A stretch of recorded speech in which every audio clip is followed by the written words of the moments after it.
สวัสดีครับกลับมาพบกันอีกแล้วนะครับกับช anel กินได้อร่อยด้วยเดี๋ยววันนี้ก็จะมาทำหมูกรอบกันครับสำหรับหมูกรอบสูตรนี้ก็จะเป็นหมูกรอบที่ทำง่ายมากๆครับไม่ต้องตากแดดด้วยนะเดี๋ยวเรามาดูวิธีทำกันเลยครับวันนี้ผมก็จะมีเป็นหมู3ชั้นครับวันนี้ซื้อมาแผ่นค่อนข้างใหญ่ครับวันนี้เกือบ2กิโลเลยเดี๋ยวเราจะแบ่งทำแค่พอทานก็พอนะครับ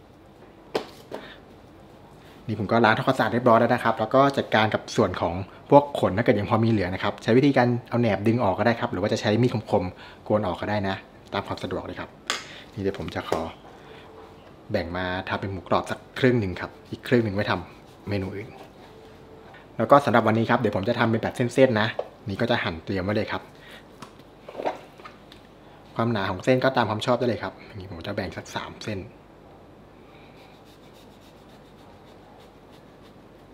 เสร็จแล้วเราก็จะปรุงรสด้วยเกลือครับนี่ก็เพื่อทำให้หมูกรอบเขามีรสชาติอยู่ในเนื้อนะโรยไปให้ทั่วๆเลยครับปริมาณก็กะเอาไม่ต้องเยอะนะครับแค่ให้พอมีรสชาติก็พอครับใส่เยอะเกินเดี๋ยวจะเค็มโรยให้ทั่วทุกด้านเลยครับ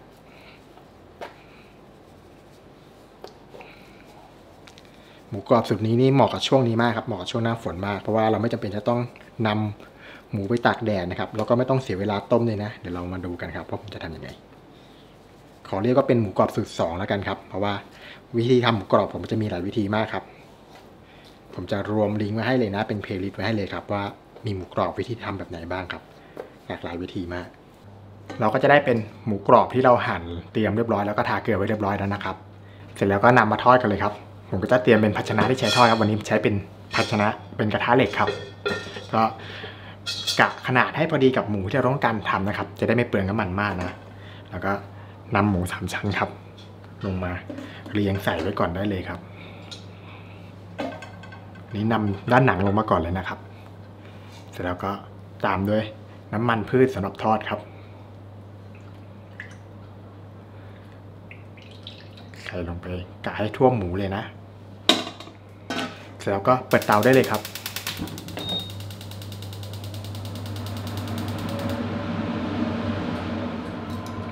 ขั้นตอนนี้ก็จะใช้เวลาไม่นานนะครับเราจะทอดให้แค่ตัวหนังหมูเขาสุกนะเพื่อที่เราจะได้นำตัวหมู3ชั้นตัวนี้ไปจิ้มหนังให้พรุนได้ครับเพราะว่าถ้าเกิดเราจะจิ้มหนังในตอนที่ตัวหมู3ชั้นเขายังดิบอยู่อ่ะมันจะจิ้มยากเพราะว่าหนังเขาเหนียวครับแต่เกิดหนังสุกแล้วจะจิ้มได้ง่ายมากครับใช้เป็นไฟกลางค่อนไปแรงได้เลยนะครับตอนนี้แล้วเราจะใส่ลงไปตั้งแต่ตอนที่น้ำมันยังไม่ร้อนเพราะว่าจะทำให้เวลาที่เราทอดแล้วน้ำมันไม่กระเด็นด้วยนะครับนี่ก็เป็นเทคนิคเลยครับ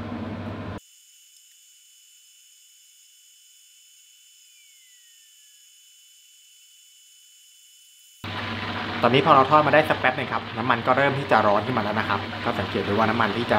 ทอดหมูมันก็จะเดือดขึ้นมาแล้วอย่างนี้ก็ให้ลดไฟลงนะครับใช้เป็นไฟกลางเพราะไม่อ่อนพอนะทอดไปเรื่อยๆครับขยับดูหน่อยก็ได้นะ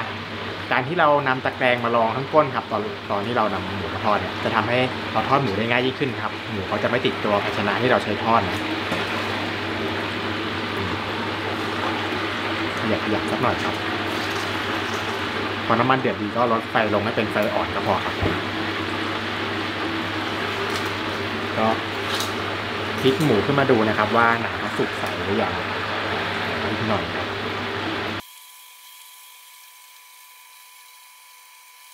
นี่ครับพอหนังหมูใสได้ขนาดนี้ก็ใช้ได้แล้วครับสุกดีแล้วก็ปิดเตาก่อนเลยครับแล้วก็นำหมู3ชั้นขึ้นมาพักเสด็จน้ำมันรอกันเราก็จะได้เป็น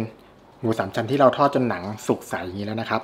เสร็จแล้วก็นำมาจิ้มหนังให้พรุนเลยนะครับใครจะใช้เป็นมีดปลายแหลมนี้ก็ได้นะครับหรือว่าจะใช้เป็นซ่อมนี้ก็ได้ครับแล้วแต่ความสะดวกเลยผมใช้ซ่อมจิ้มมาเลยครับจิ้มให้ทั่วเลยนะครับเวลาจิ้มก็จิ้มลงไปให้ลึกหน่อยนะครับให้มันทะลุถึงชั้นตัวไขมันของหมูเลยนะ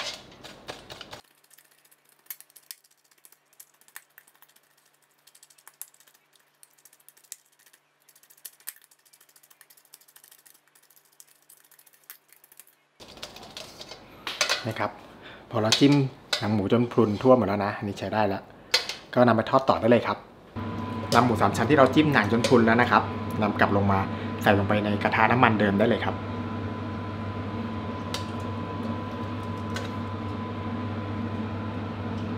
นี่ก็นำด้านหนังลงไปก่อนเหมือนเดิมครับ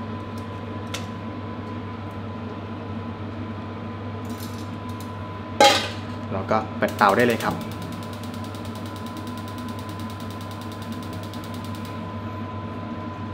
สำหรับขั้นตอนนี้ก็จะเป็นขั้นตอนที่สำคัญนะครับสำหรับการทอดรอบที่2เนี่ยครับ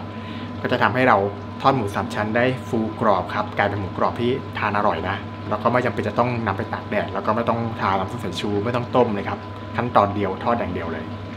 นี่เป็นเทคนิคครับใช้ไฟกลางค่อยๆอ่อนเรื่อยๆนะครับทอดรีดเอาความชื้นแล้วก็ไขมันออกมาครับหมูกรอบสูตรนี้นี่ทำง่ายที่สุดแล้วครับสำหรับวิธีการทำหมูกรอบรวดเร็วแล้วก็ง่ายมากครับสำหรับใครถ้าเกิดไม่มีตะแกรงรองข้างก้นอย่างเงี้ยครับก็ใช้เป็นตะเกียบไม้ก็ได้นะครับหักแล้วก็วางลงไปก้นภาชนะครับเรียงเอาไว้เพื่อที่จะไม่ให้ตัวหมู3ชั้นเขาไปติดกับตัวภาชนะครับเพราะว่าเวลาหนังหมูที่มันสุกแล้วอ่ะมันจะมีความเหนียวครับก็จะทำให้มันติดภาชนะได้ง่ายยิ่งขึ้นครับ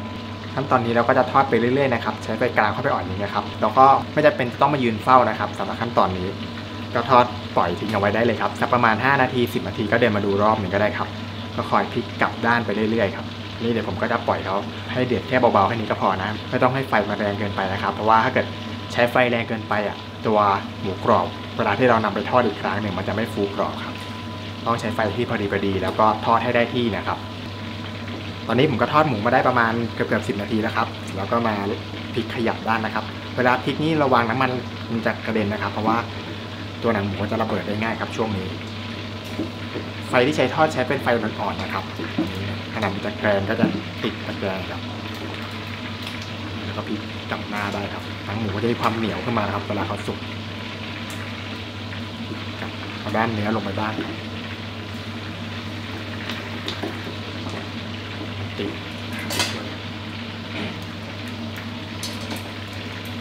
ช่วยกันครับติดตะแกรงอยู่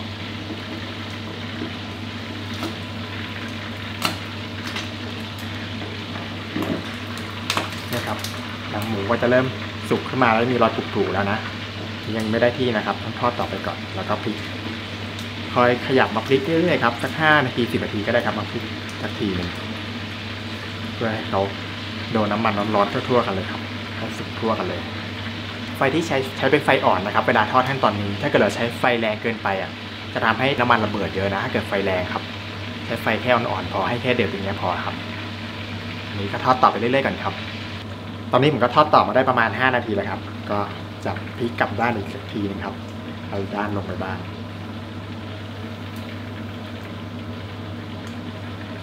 ตอนนี้เวลาที่ทอดรวมๆมาก็จะประมาณ15นาทีได้ครับทอดต่อไปอีกนะครับตอนนี้ผมก็ทอดหมู3ชั้นอีกด้านหนึ่งมาได้ประมาณ5นาทีแล้วครับก็กราบอีกทีครับนำหนังไปทอดต่อนะนี้นำขึ้นมาดูก่อนก็ได้นะครับว่าหนังเขาจะได้ทีหรือยังอย่างนี้ยังใช้ไม่ได้ครับสังเกตดูหนังเขาจะเป็นเหมือนแฉะอยู่ครับแล้วก็มีความนุ่มที่เยอะกว่าอยู่ครับอย่างนี้ใช้ไม่ได้นะทอดต่อครับนำด้านหนังไปทอดต่อได้เลย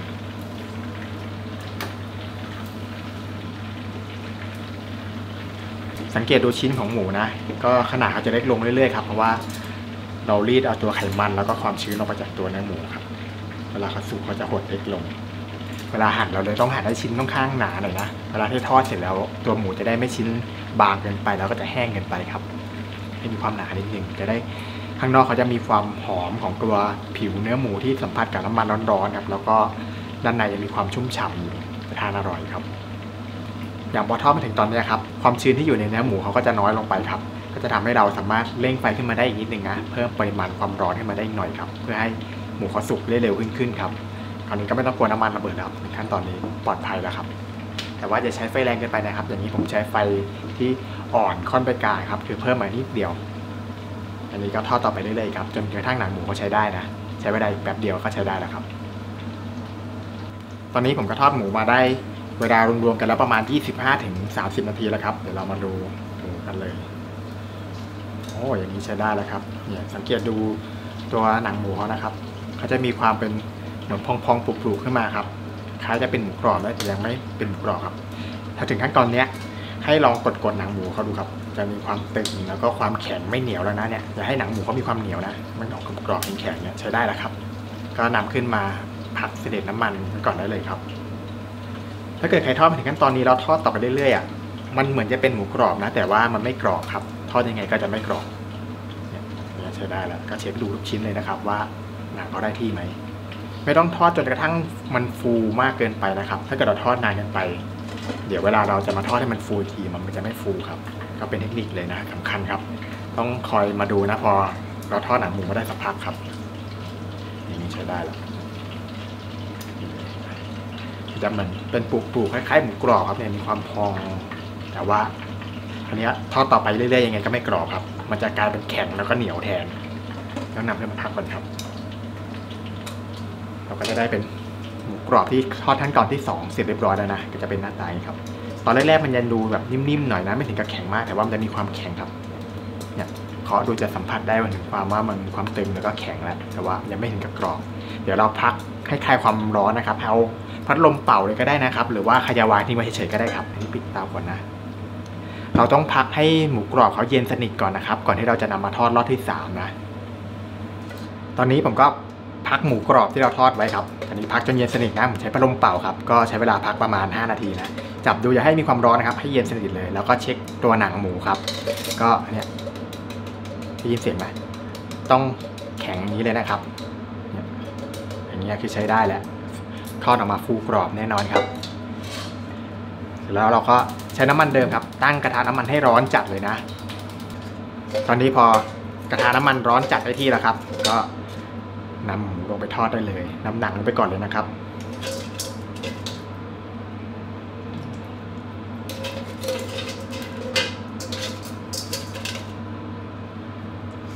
ลงไปแช่ไว้เลยครับรอสักครู่ครับ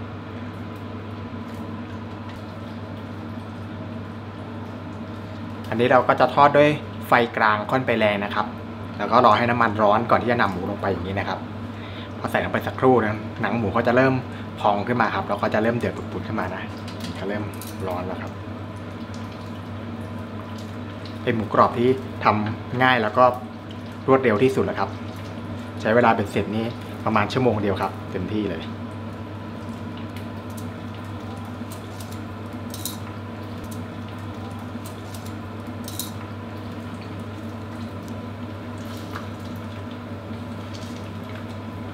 จะได้ยินเสียงหนังหมูแตกอยู่ในน้ำมันครับเลยพีชเลยเดี๋ยวเราทอดให้หนังหมูเขาฟูกรอบดีก่อนเลยครับเนี่ยพอหนังหมูเขาโดนน้ำมันร้อนๆมันก็จะเริ่มพองแล้วสังเกตดูว่าตัวหมู3ชั้นมันจะเอียงแล้วครับหนังเขาจะลอยขึ้นมาข้างบนเพราะว่ามันเบากว่าน้ำมันแล้วเริ่มพองทอดให้พองดีก่อนครับเหมาะมากครับกับช่วงหน้าฝนอย่างนี้หรือว่าใครจะทำทานเล่นๆในบ้านก็ได้ครับประหยัดเวลาไม่ต้องเสียเวลามานั่งตากแดดแล้วก็ขั้นตอนน้อยด้วยครับทอดอย่างเดียวเลยได้กินหมูกรอบที่ฟูกรอบอร่อยเลยครับก็ขยับไปเรื่อยๆนะครับ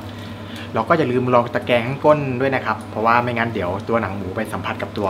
กระทะของเราแล้วมันจะสีเข้มแล้วจะดูไม่น่าทานครับสีมันจะไม่เสมอกันใช้ตะแกรงรองสักหน่อยหนังหมูเริ่มมันจะพองขึ้นมาแล้วเดี๋ยวน้ำมันร้อนๆทั่วกันครับ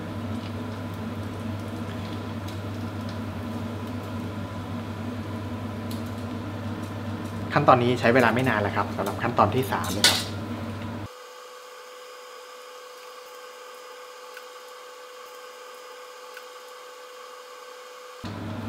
ตอนนี้กลิ่นหมูกรอบจะหอมดีมากเลยครับ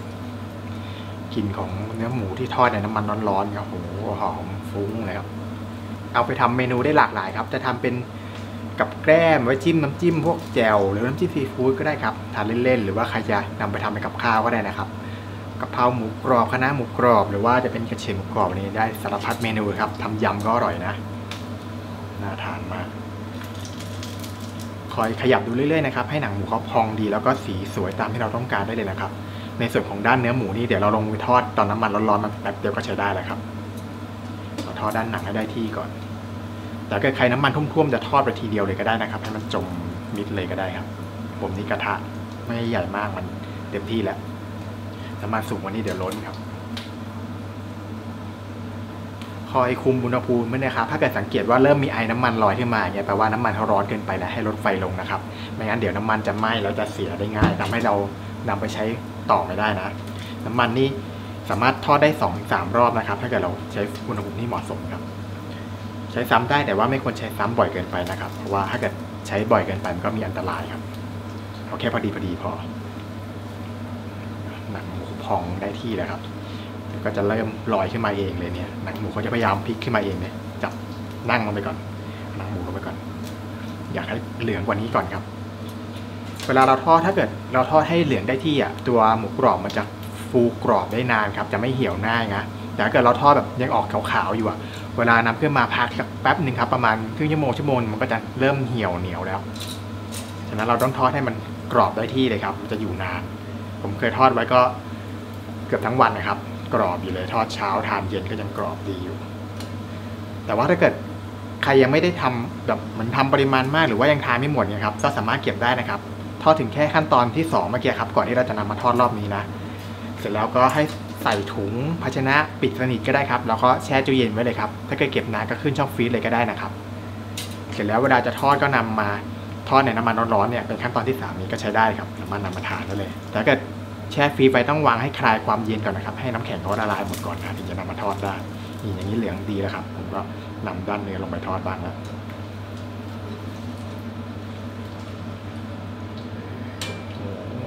ฟูน่าทานมากครับกลิ่นก็หอมดีสุดๆเลยตอนนี้ทอดด้านเนื้อให้หอมกรอบด้วยครับอันนี้ก็ตามความชอบเลยนะครับถ้าเกิดใครชอบให้กรอบทั่วๆกันก็ทอดนานนิดนึงแต่ถ้าเกิดให้แค่มีความหอมๆหน่อยก็แป๊บเดียวก็ใช้ได้แล้วครับด้านเนื้ออย่างตอนนี้ผมทอดขั้นตอนที่3นี่ก็ใช้เวลาประมาณ5นาทีครับนี่ก็จะใช้ได้แล้วนะนี่ครับก็จะสีเหลืองสวยทั่วกันแล้วขออีกนิดนึงสังเกตดูตัวชิ้นหมูแล้วก็ตัวไขมันที่อยู่ระหว่างหมูครับอันนี้ไขมันก็จะโดนรีดออกไปจนเยอะเลยครับก็จะเหลือหมูชิ้นนิดเดียวครับจะเป็นหมูกรอบที่ทำง่ายแล้วก็มันน้อยอร่อยครับทอดให้หนังเขาได้ทีเลยฟังเสียงอยู่ในน้ำมันยังร้อนยังปุ๊กๆเลยครับเนี่ยกรอบดีมากครับอย่างนี้เดี๋ยวพอนำขึ้นมาให้เขาคลายความร้อนเขาจะกรอบขึ้นมาอีกครับก่อนที่เราจะนำไปทานนะต้องให้พักให้อุ่นๆพอครับถ้าเกิดเอาขึ้นมาร้อนๆตอนแรกยังไม่กรอบจัดนี่ครับตอนนี้ผมทอดมาได้ประมาณ8นาทีแล้วก็นี่เลยเหลืองเป็นที่พอใจแล้วครับก็ปิดตาเราก็นำขึ้นมาได้เลยครับชิ้นนี้ผมนำด้านเนื้อลงไปทอดอีกหน่อยให้สีเขาสวยดีครับขึ้นมาเลยน่าทานมากครับกรอบที่ทำง่ายฟูดูหนังสินี่เลยครับเดี๋ยวเราพักให้คลายความร้อนหน่อยนะครับเสร็จแล้วเดี๋ยวไปหั่นชิมกันดูครับตอนนี้ผมก็พักหมูกรอบมาจนคลายความร้อนมาสักหน่อยแล้วครับจะได้หน้าตาอย่างนี้เลยนะครับฟูกรอบน่าทานมากครับเดี๋ยวมาลองหั่นชิมกันดูนะครับฟังเสียง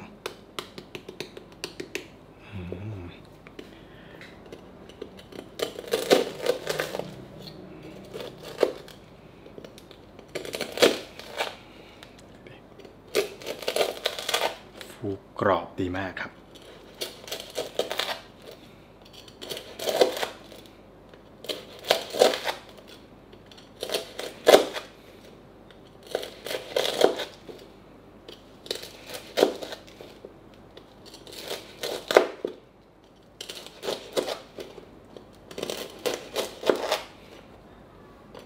นี่เลยครับเนื้อข้างในก็จะฉ่ำอยู่ครับมีความนุ่มเดี๋ยวลองชิมดูนะ